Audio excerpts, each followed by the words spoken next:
আজকে এমন একটা দোয়া আপনাদেরকে শিক্ষা দিব, যে দোয়াটা স্বয়ং আল্লাহ তাআলা নিজে শিক্ষা দিয়েছেন। সুবহানাল্লাহ বলেন। কোরআনে পাকের মধ্যে রয়েছে অনেক দামি একটা দোয়া। এই দোয়া পরে যদি আপনি আল্লাহর কাছে হাত তোলেন, এই দোয়া যদি আপনি সেজদার মধ্যে গিয়ে পড়েন, আল্লাহর কাছে যা চাবেন আল্লাহ তাআলা আপনাকে তাই দিয়ে দিবে। সুবহানাল্লাহ বলেন। অনেক দামি দোয়া। আর আমাদের মালিক, আমাদের আল্লাহ তো অনেক দয়ালু।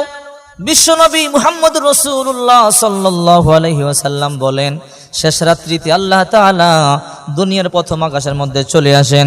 প্রথম আকাশে এসে বলে, আলা মিন মুস্তাগফিরিন ফাগফির লা, আলা মিন মুস্তারজিকিন ফারজুক, আলা মুবতালান ফাওয়াফিয়া, আলা কাযা হাত্তা ইউতলাল ফজর। সুবহানাল্লাহ পড়ি।